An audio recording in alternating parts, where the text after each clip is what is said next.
우리가 만드는 국어 2학년 5번째 시간입니다. 오늘은 지난 시간에 이어서 백석의 고향이란 시를 마무리하도록 하겠습니다. 우리 지난 시간에 배웠던 내용 기억하고 있습니까? 우리 지난 시간에 이 백석의 고향이란 시의 시적 화자와 시적 대상, 그리고 시적 화자가 이 대상에 대해서 가지는 감정이나 태도, 또 이 시가 어떻게 전개되는지, 그리고 마지막으로 이 시에 등장하는 인물들 사이의 관계에 대해서 살펴봤었습니다. 네, 이번 시간 수업을 하기 앞서서 지난 시간 수업 내용 복습하고 계속하도록 하겠습니다. 지난 시간에 선생님이 이 4개의 문제를 여러분들한테 줬었습니다. 네, 문제에 대한 답을 학교 홈페이지에 올린 학생들도 있고 또 아직 올리지 않은 학생들도 있는 것 같은데, 아직 올리지 않은 학생들은 빨리 올리도록 하고요. 올린 학생들은 자신이 쓴 답과 선생님이 말하는 답이 같은지 다른지 한번 체크하면서 보도록 합니다. 네, 첫 번째 문제입니다. 시적 화자란 무엇입니까? 시적 화자. 지금 매 시간 계속 이야기하고 있죠. 시적 화자.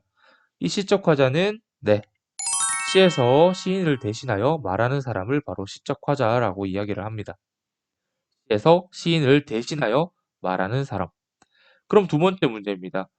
백석의 고향에서 시적 화자는 누굽니까? 네. 나라는 것이 20쪽 첫 번째 줄 그리고 21쪽의 첫 번째 줄에 분명하게 드러나 있기 때문에 나라는 것을 알 수가 있습니다. 세 번째 문제입니다. 이 시의 전체적인 분위기를 한 단어로 표현하면 어떻게 표현할 수 있을까요? 고향이란 대상에 대해서 시적 화자가 느끼는 감정, 이 전체적인 분위기가 되겠죠. 한 단어로 표현하면 따뜻함 정도로 표현할 수 있겠습니다. 그 근거를 이야기하자면 21쪽의 마지막 16, 17행을 보면 손길은 따스하고 부드러워 고향도 아버지도 아버지의 친구도 다 있었다라고 표현하고 있기 때문에 이 시적 화자는 고향이나 손길 또 가족에 대해서 굉장히 긍정적으로 반응하고 있다라는 것을 우리가 알 수 있고, 그것을 통해서 이 시의 전체적인 분위기를 따뜻함으로 말할 수 있겠습니다. 마지막 네 번째 문제입니다. 이 시의 시적 화자가 처해 있는 상황은 어떠합니까? 이 시의 시적 화자인 나가 처해 있는 상황. 북간이라는 낯선 타향에서 혼자 알아 누워 있고요. 그 다음 아침에 의원을 만나게 되죠. 이게 시적 화자가 처해 있는 상황이라고 이야기를 할 수가 있겠습니다. 자, 지금부터 교과서 20쪽을 펴고요. 고양이란 시를 한 줄 한 줄 정리를 하도록 하겠습니다. 펜을 들고 교과서에 잘 정리를 할 수 있도록 합니다. 지금부터 시작할게요. 먼저 1행과 2행을 살펴보도록 하겠습니다. 나는 북간에 혼자 알아 누워서 어느 아침 의원을 베이었다입니다. 여기 맨 처음에 나오는 나는 누굽니까? 바로 이 시의 시적 화자, 첫 번째 등장인물인 시적 화자입니다. 이 시적 화자의 나는요, 지금 어디에 있어요?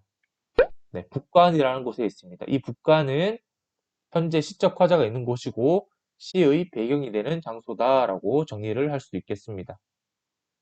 자, 내가 북간에서 뭐 하고 있어요?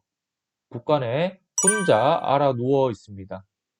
혼자 알아 누워 있는 게 바로 시적 상황, 즉 시적 화자가 처한 상황이다라는 겁니다.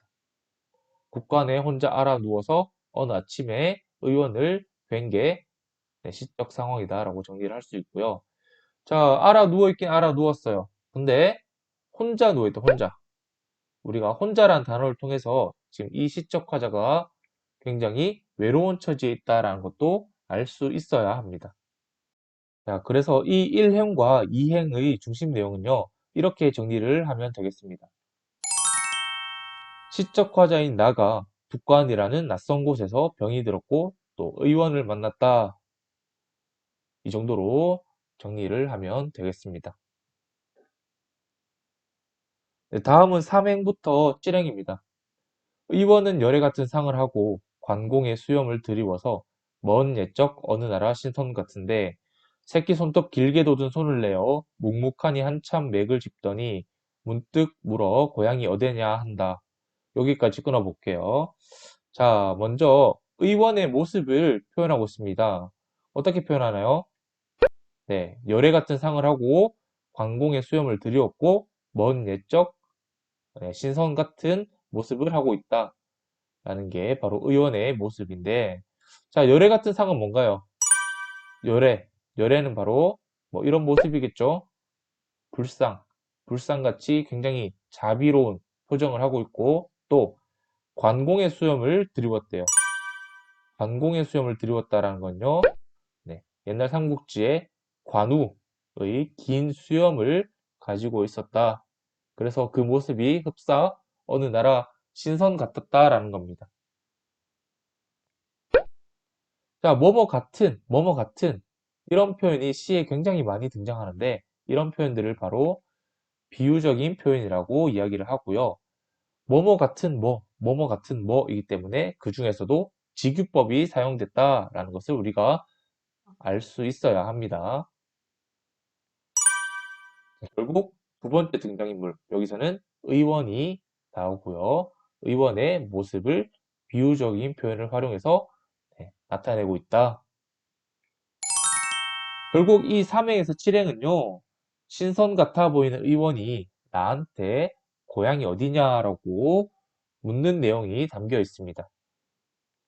자, 이 내용을 다 지우고 시를 봤을 때, 자, 처음 의원의 말이 등장하는 부분이 어딘가요?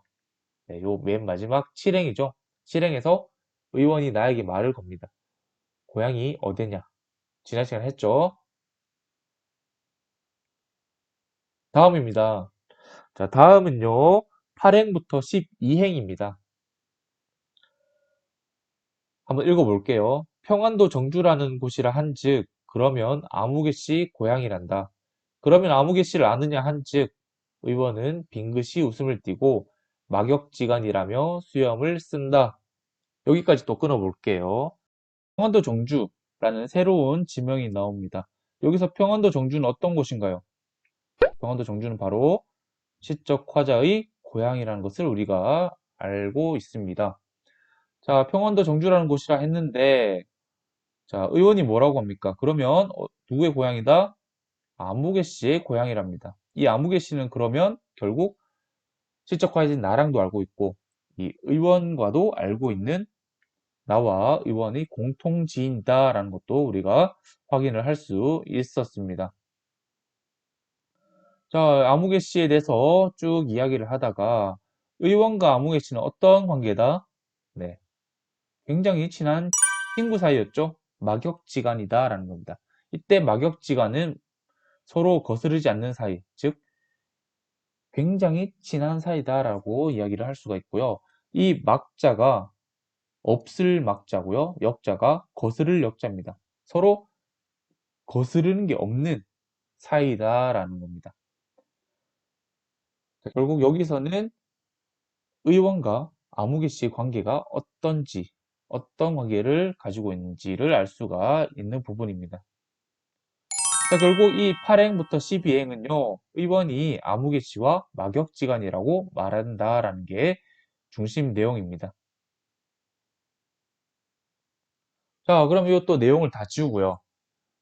등장인물의 대화, 누구의 말인지에 집중해서 살펴보면, 자, 평안도 정주라는 곳이라고 말하는 건 누굽니까?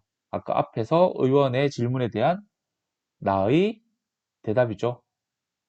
자, 그래서 그 대답에 대해서 의원은 또 아무개 씨 고향이란다라고 또 이야기를 합니다. 그래서 나는 반가운 이름을 들었기 때문에 말을 이어가죠. 아무개 씨를 아십니까?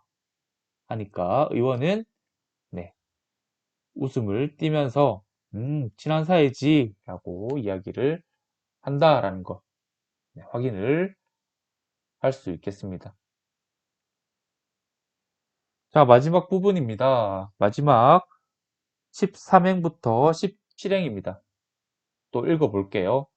나는 아버지로 섬기는 이라 한즉 의원은 또다시 넌지시 웃고 말없이 팔을 잡어 맥을 보는데 손길은 따스하고 부드러워 고향도 아버지도 아버지의 친구도 다 있었다. 자, 여기 손길이라는 단어가 나옵니다. 손길. 손길은 무엇을 의미할까요? 손길은 바로 시적 화자인 나가 고향과 가족을 떠올리게 하는 매개체 역할을 합니다. 고향과 가족을 떠올리게 하는 매개체. 굉장히 이 시에서 중요한 소재 중에 하나입니다. 결국 손길을 통해서 시적 화자는 고향도 아버지도 아버지의 친구도 다 있었다라고 느끼게 됩니다. 즉, 의원의 손길을 통해서 친근감과 따뜻함을 느끼는 시적 화자의 모습 확인을 할 수 있었습니다. 자, 마지막 13행에서 17행입니다. 중심 내용은 의원의 따뜻한 손길을 통해서 고향과 가족을 향한 그리움을 느끼는 시적 화자의 모습 정도로 정리를 하겠습니다. 자, 또 내용을 다 지우고 등장인물의 대화에 집중을 해보면 자, 첫 번째 줄입니다. 나, 시적 화자인 나는 아버지로 섬기는 이라 얘기합니다. 누가? 아무개 씨가. 즉, 첫 번째 줄은 시적 화자의 말이고요. 자, 그래서 마지막 의원이 뭐라고 합니까? 큰 말은 없고 넌지시 웃으면서 자기 할 일을 하게 됩니다. 이렇게 시를 정리를 할 수가 있겠습니다. 자, 이 시는 그러면 어떤 구조로 이루어져 있을까요? 자, 우리가 지난 시간 살펴봤던 그 기영도 시인의 엄마 걱정은 2년에서 어른이 된 나가 1년의 어린 시절을 회상하는 구조로 이루어져 있다고 했는데 그럼 이 시는 어떤 구조로 되어 있을까? 네, 한 편의 이야기를 읽는 듯한 느낌이 들죠? 나와 의원이 번갈아 가면서 대화를 하고 있고 그것을 통해서 시가 진행이 되니까 이런 것들을 어떻게 표현하느냐 하면 네, 서사적 구성을 이루고 있다라고 이야기를 합니다. 서사적 구성. 잘 기억을 해 두도록 하고요. 자, 말하는 이의 독백과 인물 간의 대화 형식을 활용하고 있습니다. 네, 다음 질문입니다. 이 시의 주제는 그럼 무엇일까요? 주제. 자, 주제를 알려면 무엇을 알아야 되죠? 시적 화자와 시적 상황, 그리고 거기에 대한 정서나 감정, 태도를 알아야 됩니다. 자, 이렇게 한번 정리를 해볼게요. 낯선 타향에 혼자 있는 나가 아무개 씨를 아는 의원에게 진료를 받으며 또 고향을 떠올리고 고향을 그리워한다. 자, 여기에 시적 화자는 누굽니까? 여기 낯선 타향에 혼자 있는 나가 시적 화자겠고요. 그러면 네, 의원에게 진료를 받으며 고향을 떠올리고 있는 것은 시적 상황이겠죠. 자, 그래서 그 고향에 대해서 어떤 감정을 가지는데요? 네, 고향을 그리워한다라는 게 정서, 태도입니다. 즉, 이것을 종합해 봤을 때, 이 시의 주제는 뭡니까? 네, 고향과 가족을 향한 그리움이다라는 겁니다. 이렇게 이 시의 주제를 정리를 하면 되겠습니다. 자, 우리 교과서 23쪽에 보면요.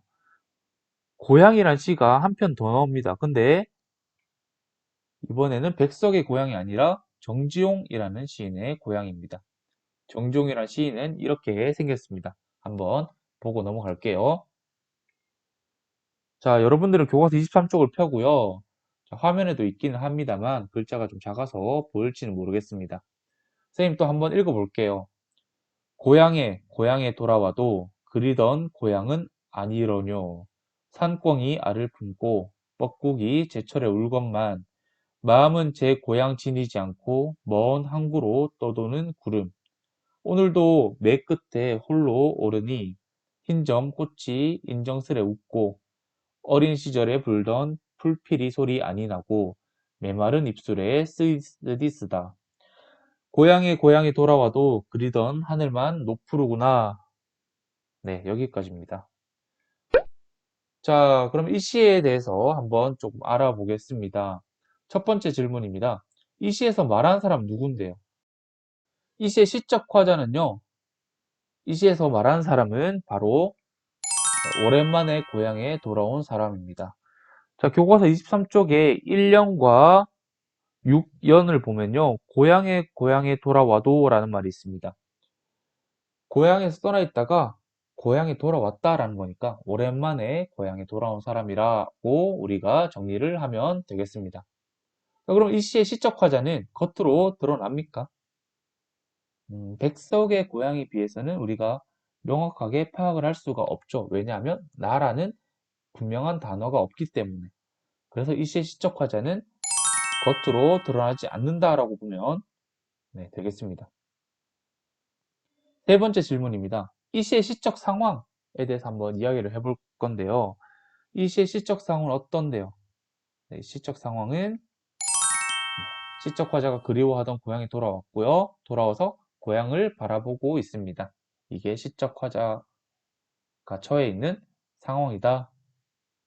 마지막입니다. 고향에 대한 시적 화자의 관점, 고향을 바라보는 시적 화자의 관점, 생각, 태도는 어떤데요? 네. 고향은 위안과 안정을 주지 못하고요. 또 상실감을 느끼게 하는 공간입니다. 백석의 고향과는 많이 느낌이 다르죠. 자, 그러면 이 고향에 대한 시적 화자 관점 어딜 봐서 알 수 있을까요? 여기 보면 1년에 그리던 고향, 그리워하던 고향이 아니다라는 말. 또 네, 마음은 제 고향 지니지 않고 먼 항구로 계속 떠돈대요. 고향이면 굉장히 안정감을 줘야 되는데 그걸 주지 못하기 때문에 계속 네, 떠돈대요. 그리고 어린 시절에 불던 풀피리 소리는 안 나고요. 입술은 메마르고 그 메마른 입술이 굉장히 쓰다라고 얘기하고 있습니다. 쓰다. 쓴 건 굉장히 부정적인 느낌이죠.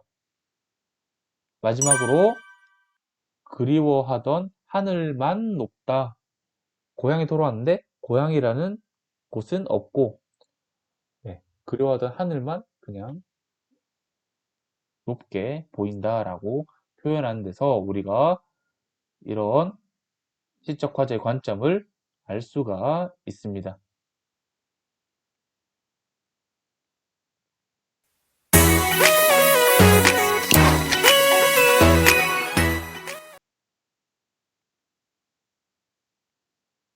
자, 오늘은 백석의 고향을 정리를 했고요. 그리고 23쪽에 있는 정지용의 고향도 같이 정리를 했습니다. 말하는 사람에 따라서 같은 소재, 고향이라는 같은 소재를 가지고도 한 사람은 굉장히 그 고향을 네, 따뜻하고 안정감을 주는 긍정적인 공간으로 보는 반면에 어떤 한 사람은 굉장히 상실감을 느끼고 또 쓸쓸함을 느끼는 그런 공간으로 네, 이야기를 하고 있다라는 거. 그래서 우리가 시를 볼 때 시적 화자가 굉장히 중요하다라는 걸 알아야 합니다. 네, 여기까지 두 편의 시를 다 정리를 했고요. 자, 다음 시간에는 이제 소설을 할 텐데 28쪽부터 40쪽에 있는 동백꽃을 할 겁니다. 자, 지금까지는 시에서 말하는 사람에 대해서 했다면 앞으로는 소설에서 말하는 사람에 대해서 공부를 할 겁니다. 그렇기 때문에 동백꽃을 한번 쭉 읽어 오도록 합니다. 요번에는 뭔가 쓰고 생각하는 것이 아니고 책 읽는 거니까 쉽게 할 수 있을 걸 생각하고 꼭 읽어 오도록 합니다. 알겠죠? 자, 그럼 오늘 수업은 여기까지 하도록 하고요. 다음 시간에 만나도록 하겠습니다. 수고했습니다.